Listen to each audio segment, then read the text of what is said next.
Movie की शुरुआत में हम देखते हैं कि आइजक और मैथ्यूज दो स्नाइपर्स को इराक में एक पाइपलाइन के कंस्ट्रक्शन साइट पर भेजा गया था, क्योंकि उन्हें खबर मिली थी कि एक इराकी स्नाइपर उस साइट पर काम कर रहे अमेरिकन वर्कर्स को मार रहा है। आइजक और मैथ्यूज दोनों झाड़ियों के बीच लेटकर अपने दुश्मन की 20 घंटे से तलाश कर रहे थे, लेकिन अब तक इन दोनों को कोई हलचल दिखाई नहीं दी और उस स्नाइपर का भी कोई अता पता नहीं था। रेगिस्तान में 20 घंटे एक जगह लेटकर मैथ्यूज का सब्र खत्म हो गया था और अब उसे लगने लगा था कि यहाँ कोई स्नाइपर है ही नहीं और किसी ने उन्हें गलत इन्फॉर्मेशन दी है।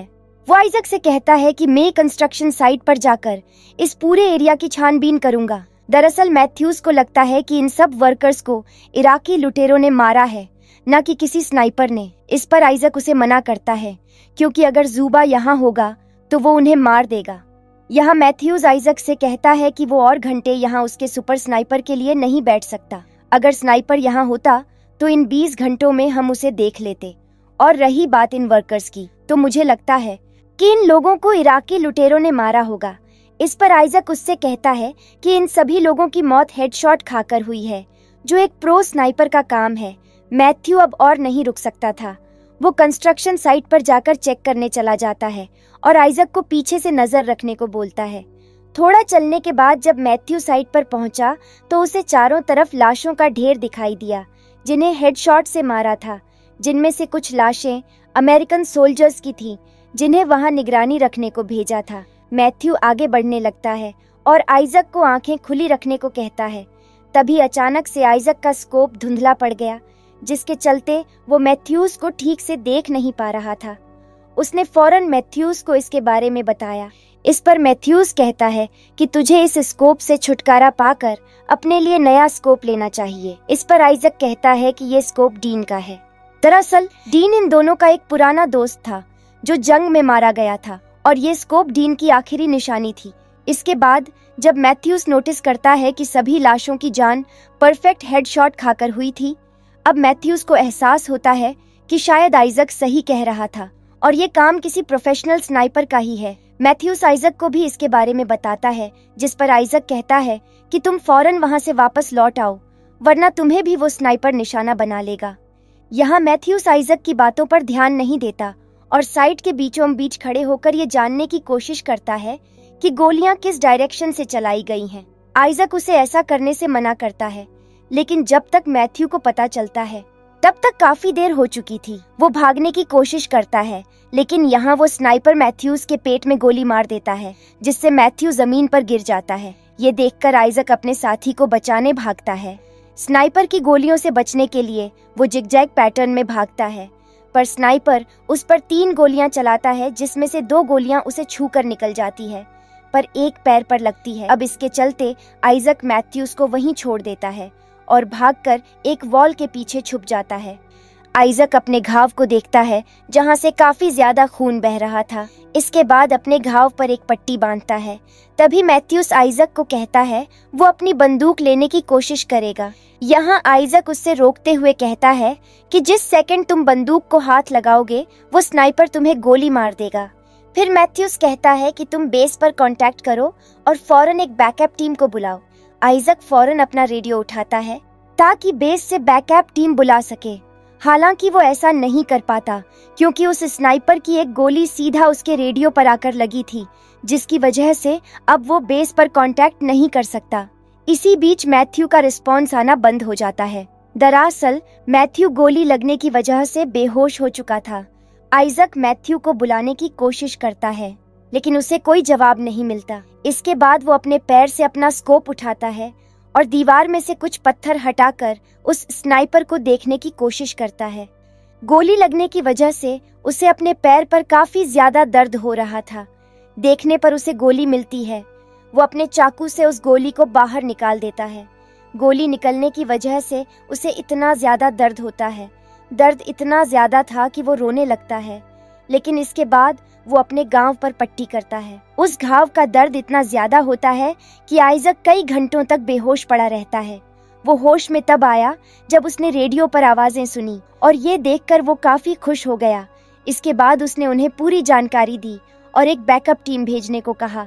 अब जो बेस से आइजक से रेडियो पर कांटेक्ट कर रहा था वो उससे कहता है कि इतने बड़े रेगिस्तान में तुम्हें ढूंढ पाना बहुत मुश्किल है, इसलिए तुम अपनी जगह पर खड़े हो जाओ और हवा में फायर करो ताकि हम तुम्हारी लोकेशन जान सके और तुम्हें वहां से रेस्क्यू कर सके।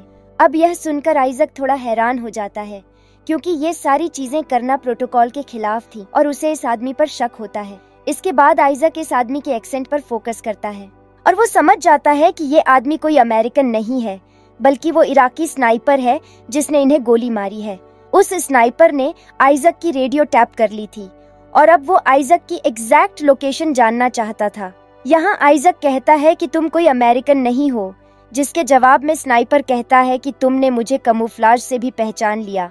आइजक कहता है कि तुम वही स्नाइपर हो जिसने यहाँ सभी अमेरिकन को मारा। इस पर वो स्नाइपर कहता है कि तुम्हारा अंदाजा बिल्कुल सही है, मैंने ही सभी अमेरिकियों को मारा है और अगर तुम जिंदा रहना चाहते हो तो तुम मुझसे बातें करते रहो। इस पर पहले तो आइजक मना कर देता है, लेकिन जब वो स्नाइपर मैथ्यूज को सिर पर गोली मारने की धमकी देता है तो आइजक बात करने के लिए राजी हो गया। वो स्नाइपर आइजक से कई पर्सनल सवाल करता है और आइजक को उनके जवाब देने पड़ते हैं और साथ में आइजक अपने स्कोप से उस स्नाइपर को देखने की कोशिश करता है और जमीन पर एक नक्शा बनाकर उसकी पॉसिबल लोकेशंस को मार्क करता है।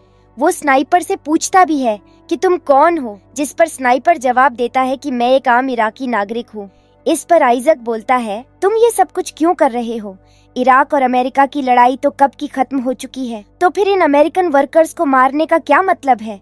तुम उन लोगों को मार रहे हो जो तुम्हारे देश को डेवलप करने में तुम्हारी मदद कर रहे हैं और तुम खुद को ही इराकी नागरिक कहते हो। अगर ये पाइपलाइन बनती है तो इससे इराक के लोगों के लिए स्कूल, हॉस्पिटल और इंफ्रास्ट्रक्चर बनेगा। ये सुनकर वो स्नाइपर जोर से हंसता है और आइजक से कहता है कि अगर इराक और अमेरिका की लड़ाई खत्म हो चुकी है तो तुम मेरी जमीन पर क्या कर रहे हो? और रही बात उस पाइपलाइन की, तो तुम वो पाइपलाइन इसलिए बनवा रहे हो क्योंकि इससे अमेरिकी गवर्नमेंट को फायदा होगा ना, कि इराक के लोगों को। इसके बाद वो कहता है कि तुम ये फालतू की बातें छोड़ो और मुझे अपने परिवार के बारे में बताओ, जैसे कि तुम्हारी फैमिली में कौन कौन है।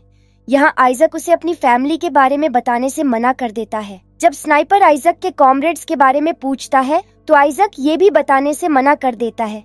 इस पर स्नाइपर कहता है कि अगर तुम मेरे सवाल का जवाब नहीं दोगे तो मैथ्यूस वो दूसरा इंसान होगा जो तुम्हारी गलती की वजह से मारा जाएगा, क्योंकि तुम्हारी गलती के वजह से डीन पहले मर चुका है। यह सुनकर आइजक पूरी तरह से हैरान हो जाता है और उस स्नाइपर से पूछता है कि तुम डीन के बारे में कैसे जानते हो? दरअसल डीन को गलती से आइजक ने ही मारा था। एक मिशन के दौरान आइजक का निशाना चूक गया और गोली जाकर डीन को लग गई। इस दौरान आइजक को प्यास लगती है और वो पानी पीने के लिए अपनी बोतल बाहर निकालता है, लेकिन यहाँ उसकी बोतल खाली हो चुकी थी क्योंकि उस स्नाइपर की एक गोली ने बोतल में छेद कर दिया था।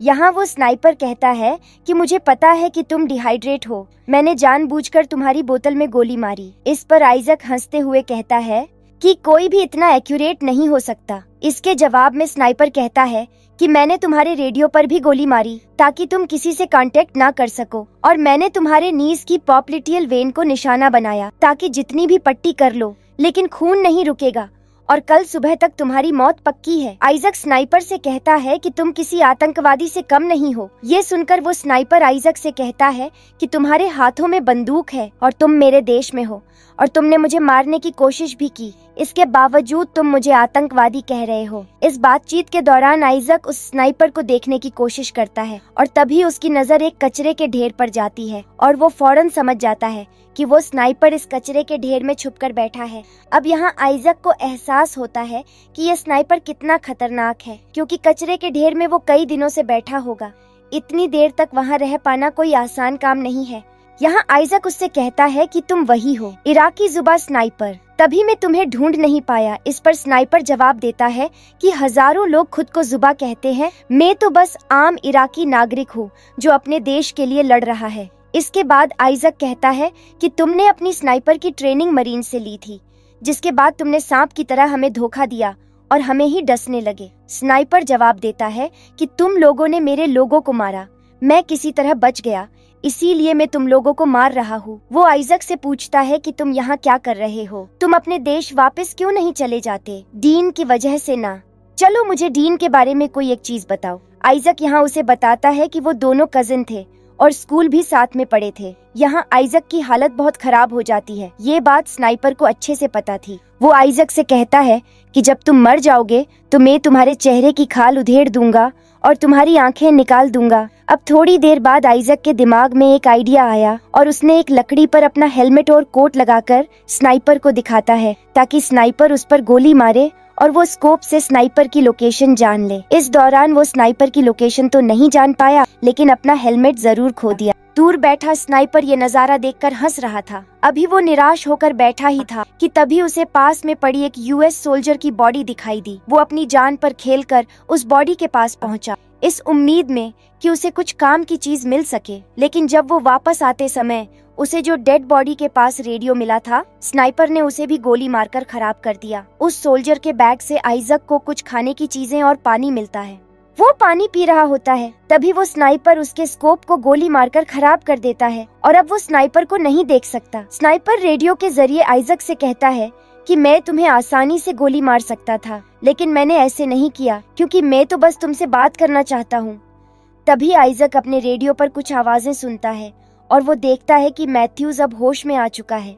वो जोर से चिल्लाकर मैथ्यूज को स्नाइपर की लोकेशन बताता है और यहाँ मैथ्यूज अपने एक छोटे से मिरर की मदद से उस स्नाइपर को देखने की कोशिश करता है। इसके बाद आइजक स्नाइपर को अपनी बातों में उलझाने लगता है और इस दौरान मैथ्यू धीरे धीरे अपनी बंदूक की तरफ बढ़ता है। यहाँ वो स्नाइपर बताता है कि जिस दीवार के पीछे तुम चुपकर बैठे हो वो दीवार एक स्कूल की है और मैं आज से कई साल पहले इस स्कूल का टीचर हुआ करता था, लेकिन अमेरिका ने उस स्कूल को बॉम्ब से उड़ा दिया जिसमें उसके सारे बच्चे मारे गए और तब से लेकर आज तक वो बदले की आग में अमेरिकी आर्मी को मार रहा है।